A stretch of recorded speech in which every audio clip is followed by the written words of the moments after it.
Un invitado muy interesante, símbolo del periodismo investigativo, cronista, un poco arriesgado, o diría que mucho, no poco, arriesgado, lanzado, periodista de Séptimo Día, Diego Guauque. Bienvenido a Las Mañanas con Uno. ¿Cómo estás, Diego? Muchas gracias por la invitación. Pues muy contento de que me hayan invitado.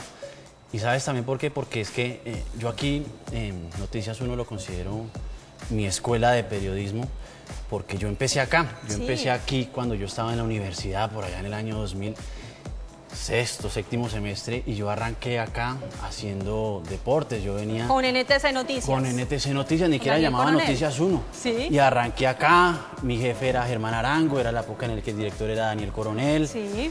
Y empecé acá, y yo vivo muy agradecido de Noticias 1, porque aquí fue donde yo creo que me formé como periodista. Sí. Y las bases que hoy tengo como comunicador social, como reportero, como eso que ustedes ven cada 8 días en Séptimo Día, yo creo que aquí le debo mucho a lo que Por hice supuesto acá, que sí. claro. Comenzaste, pero como periodista deportivo. Yo arranqué en deporte. Yo jamás me imaginé que cuando estaba estudiando periodismo que iba a terminar en un programa como Séptimo Día, haciendo denuncias, historias, crónicas, enfrentándome y peleando con los pillos, haciendo preguntas difíciles y todo. Pero digamos que acá fui yo donde empecé a encontrar que mi perfil también podría ser eso, el de hacer las historias, el de encontrar el ángulo diferente a una noticia. Si estaba en un entrenamiento de fútbol, de Millonarios o algo así, siempre trataba como de mirar más allá. Exacto. Era la época en la que ya estaban los canales privados y nosotros competíamos tú a tú con Caracol y con RCN, pero a Daniel Coronel no había excusa como para decirle: no, es que ellos tienen más tecnología y mejores recursos y más platica, entonces les decía, ellos... búsqueselo. No, uno tenía que responder y trabajar a veces con las uñas y darle duro, pero chévere porque lo exigía uno. ¿Te acuerdas, Diego, de esa primera historia que descubriste, que empezó a marcar ese estilo periodístico tan característico tuyo? Pues digamos que eso empieza a pasar es cuando yo salgo de acá. Yo duré aquí como 4 años y paso a RCN. Yo estuve también en RCN, Noticias RCN. Pero allá ya no cubro deportes. Yo pensé que cuando llegué allá iba a seguir en mi tónica de deportes.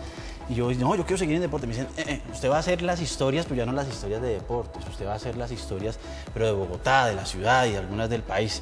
Yo al principio, uy, pero ¿cómo así? ¿En qué me metí? Sí, pero bueno, pues me fui dando, me metí muchísima berraquera. Yo siempre he sido muy apasionado por esto y trato de entregarme al máximo con cada reportaje, con cada historia, con cada denuncia.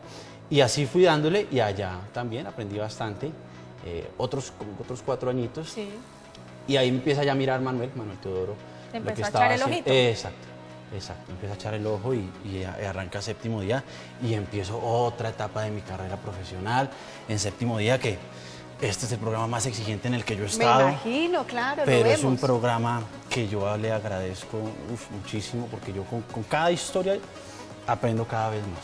Siento que me fortalezco más como periodista haciendo historias con Séptimo Día. Yo ya llevo en Séptimo Día como 5 años y medio. Sí. Y cada vez que yo me siento a corregir o que Manuel me va a corregir un libreto, que nos sentamos los dos a discutir cómo vamos a hacer este tema y todo, yo siento que de todas maneras estoy aprendiendo, estoy conociendo, porque yo a Manuel lo considero como uno de los mejores maestros del periodismo, de las historias para hacer acá. Yo creo que estamos muy bien, los que trabajamos ahí somos afortunados porque estamos con una persona que sabe muy bien contar cómo se cuenta una historia en televisión. Este señor lo sabe hacer muy bien, y qué berraquera uno poder estar con él y aprender con él cómo se hace periodismo en televisión. Bueno, En las mañanas con Uno. Aquí en el Parque de los Deseos de Medellín, ella ha venido varias veces y siempre ha hecho la misma petición. Una petición que la ve lejana, porque considera que está más cercana a la fantasía que a su propia realidad. Si en algún momento de mi vida me vas a dar un hombre que sea un hombre que me valore, me respete, me acompañe, me quiera y no le dé pena estar conmigo. Diego, el día más feliz de mi vida, yo he tenido momentos muy felices, pero si vos me pones ese fue uno de los momentos más felices de mi vida, porque fue descubrir que había alguien en la vida que te valorara tal y como eres, que no le importaba tu físico. Eso es lo bueno cuando uno, yo digo de estas relaciones a distancia. Es lo bueno, porque uno como que se enfoca más en lo que es el ser, en lo que es la persona, más que en su físico. Le di muchas gracias a Dios porque nunca pensé que hubiera alguien que me valorara a mí tal y como fuera. Cuando a uno le regalan una joya hermosa, uno va a sacar la joya y va a lucir la joya. No va a andar por todo lado con el estuche. Entonces yo le dije a ella, sí. No solamente Diego Wow, que ha denunciado casos duros, difíciles, sino también ha contado historias lindas que lo han llenado, sobre todo de ilusión y de ganas de contar que también hay gente capaz y talentosa y linda que tiene derecho a enamorarse, no solamente por una limitación física. ¿Qué tal esta historia, Diego? Esa es una de las historias más bonitas que yo considero que he hecho. Incluso yo la enseño a veces en algunos talleres de periodismo que a veces dicto, porque es un personaje muy bonito. Yo me acuerdo que era una señora que no tenía, le faltaban sus piernitas y un brazo. Pero la historia nos llamaba la atención porque tenía un novio que la adoraba. Entonces todos nos hacíamos la pregunta, ¿puede haber una persona que pese a esas limitaciones físicas se entregue totalmente a ella, la ame? Y hacíamos esa pregunta a muchas personas en Medellín, esa historia la hicimos en Medellín. Sí. Y le decíamos, ¿usted se enamoraría o saldría con una persona así? Y todos se quedan pensando, uy, no, yo no creo. Y por eso nos llamaba la atención esa historia. Más que la muchacha, a veces el protagonista termina siendo él. ¿Por qué usted? ¿Qué le encontró? Entonces era un tema de belleza interior, la belleza pura, real y sobre todo en una ciudad donde la estética es tan importante. De mujeres hermosas como Medellín. Entonces llamaba muchísimo la atención y todo lo que hizo este señor por conquistarla, ella lo rechazó. Todo eso nos parecía una historia absolutamente linda, muy conmovedora y digna de ser presentada en Séptimo Día. Entonces, esos son como los enfoques que uno tiene que buscar también en las historias. Personas con limitaciones, creo que a todos los periodistas nos han llegado, ¿cierto? Pero el enfoque de esta historia era eso. Bueno, el amor. Exacto. Pero no siempre exacto, son historias de amor, también son historias duras. Este país es así, Colombia es un país tu vida, que pone violento. en riesgo. Y entonces, si uno está en el periodismo acá en Colombia, pues tiene que saber que se va a enfrentar siempre también a historias fuertes. Por supuesto. ¿Cómo es precisamente ese olfato periodístico? ¿Cómo escoges estas historias?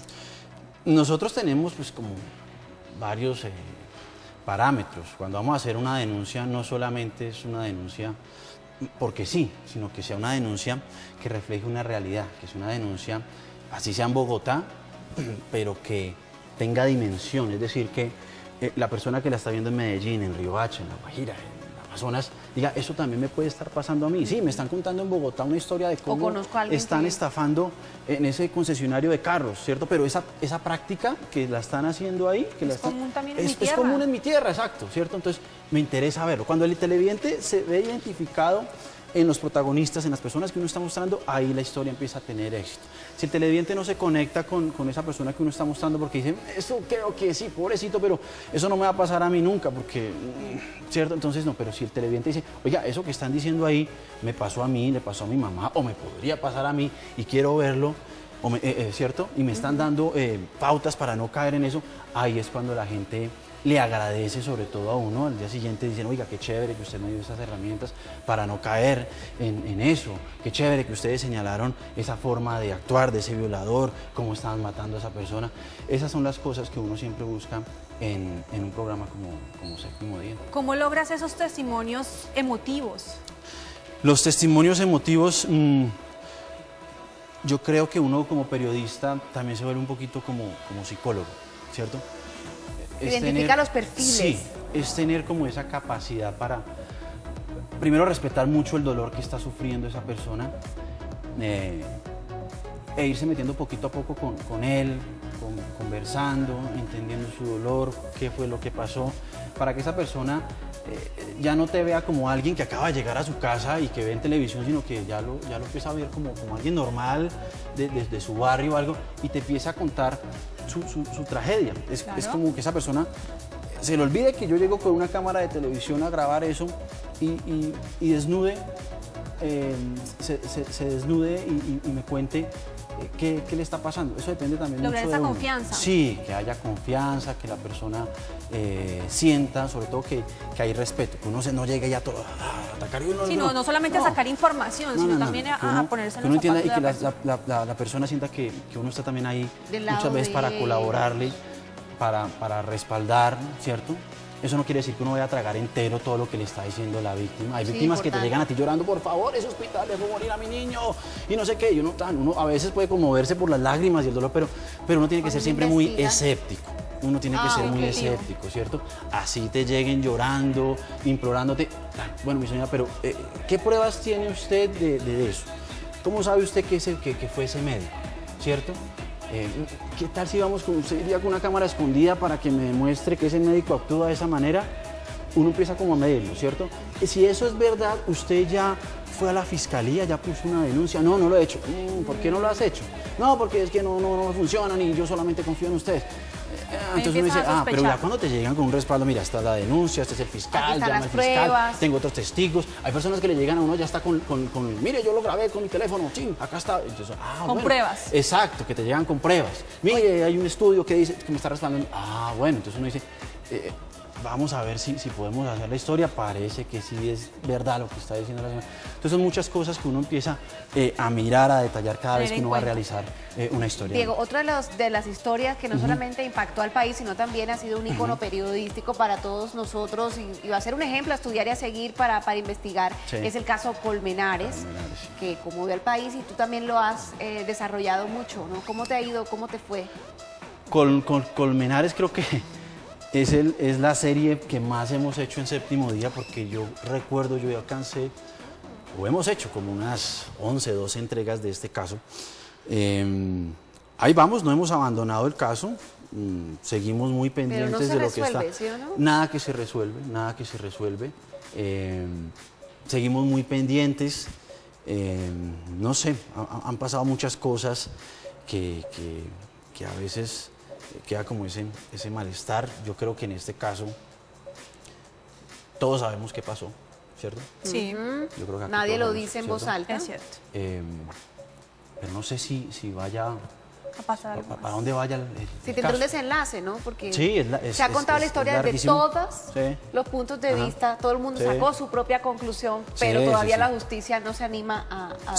Sí, nosotros le metimos alma o le seguimos metiendo alma y corazón al caso. ¿Qué ha sido Tuvimos lo que más muchas te ha cosas. impactado de este De- caso? Del caso,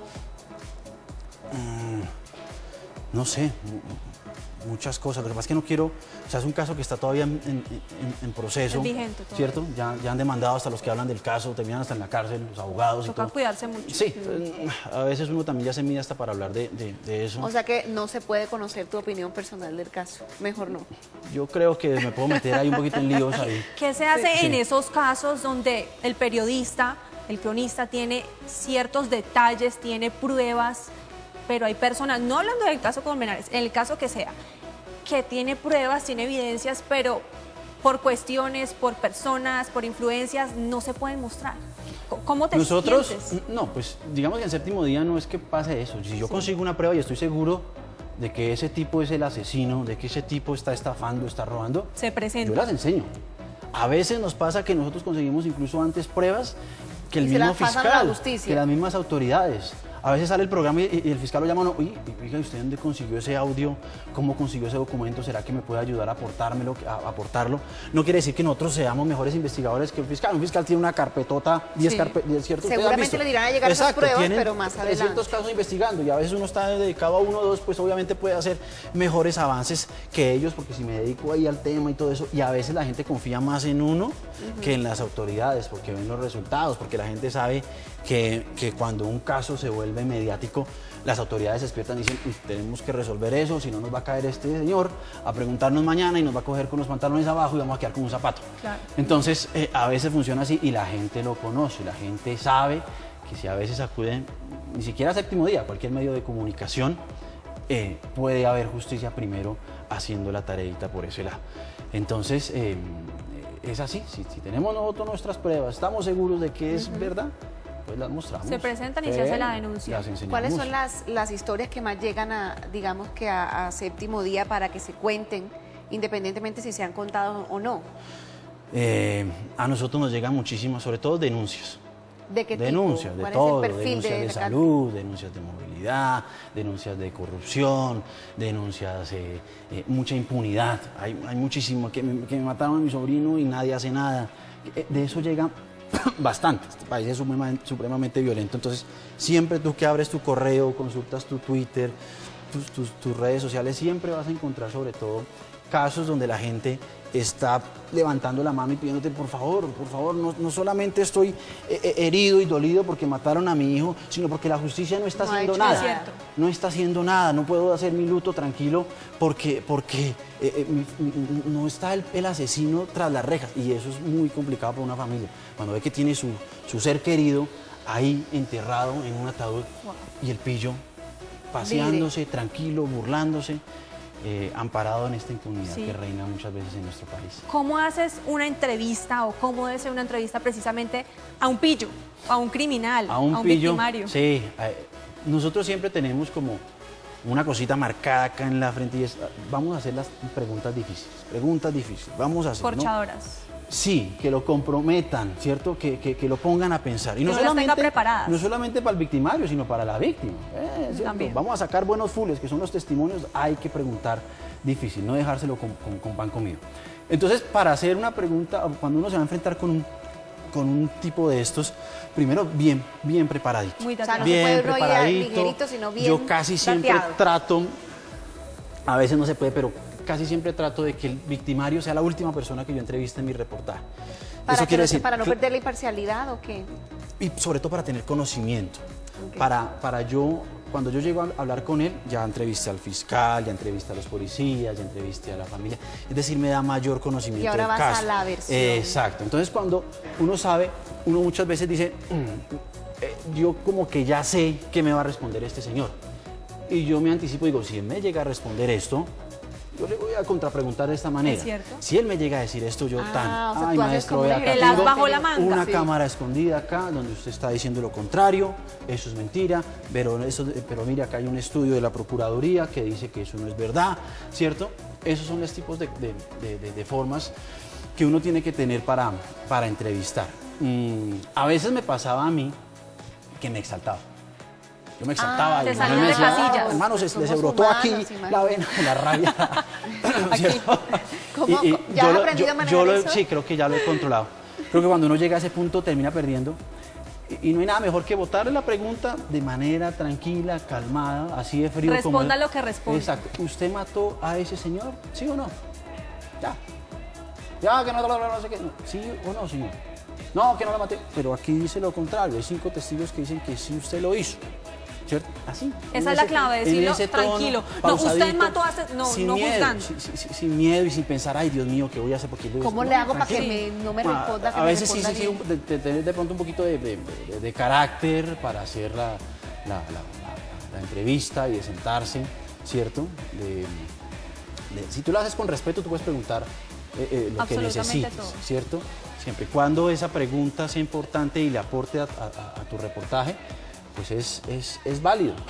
Si la persona se ofusca, es problema de él. Ya, eso es él. Pero yo le estoy haciendo esa pregunta porque es que el caso es eso.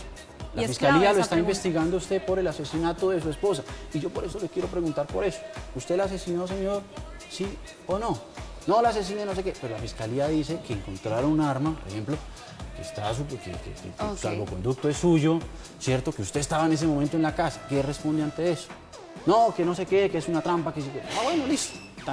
Si no quiere responder, yo puedo repetir la pregunta 2 o 3 veces, pero lo que yo sí hago y trato de hacer es que no quede un sinsabor en el televidente, que el televidente diga, ay, pero este tipo lo tenía ahí al frente y ¿por qué no le preguntó? Sí, no lo ¿Sí me entiendes? intentó, no trató. Yo sí tengo que hacer la tarea, por lo menos que el televidente diga, ah, bueno, Bueno, es que el agotó todos los recursos. el Sí. periodista le preguntó, ya que el tipo trató de enredarlo y que se fue por la tangente, es otra cosa, pero por lo menos él preguntó e hizo las preguntas que yo como televidente quisiera haberle hecho a ese señor si lo hubiera tenido al frente. Eso es lo que uno también Eso es debe claro. evaluar. Diego, ha sido de verdad un gusto tenerte Gracias. aquí con nosotros, Gracias, conocer un poco de todo lo que hay detrás de una labor investigativa, periodística, como la que haces tú en Séptimo Día. Muchas gracias. Antes de mandar al informativo rápido, ¿en qué estás trabajando? Estamos trabajando, estoy en este momento editando la historia del domingo, vamos con un especial un poquito fuerte, sexoturismo y narcoturismo.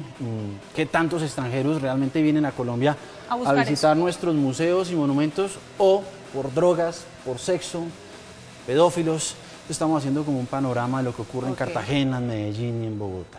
Y también después al siguiente domingo yo voy con otra historia de una pandilla de sicarios temible en Cali y cómo la capturaron, porque es que el enfoque de esa historia es que era paradójico porque el sicario siempre se cuida mucho de no ser visto, ¿cierto? De que su crimen, nadie diga nada, nadie oiga nada, nadie declare nada, pero lo paradójico es que estos tipos, después de que cometían los asesinatos y sus crímenes, tenían su página en Facebook y publicaban sus fotos, no. sus armas, comentarios amenazándose, ¿cierto? Exhibiendo las cosas como exacto, trofeo. Exacto, como trofeo, una indolencia y una sangre fría tremenda. Y vamos a contar esa historia porque detrás de eso había dos policías, dos investigadores que estaban, sí, estamos investigándolos a ellos, pero también estamos recopilando todas esas pruebas que están dejando en Facebook, donde ellos lo hacen para que la gente los respete y les tenga miedo, las vamos a utilizar y les sirvieron a ellos para demostrar y desmantelar una de las bandas de sicarios más temibles y escabrosas de Cali. Esa es la historia que va de este domingo. Pues muy buenas historias Ajá. están todos los próximos 2 domingos. Sí. Gracias por haber estado con nosotros aquí. A ti, Siempre Mónica, muy bienvenido.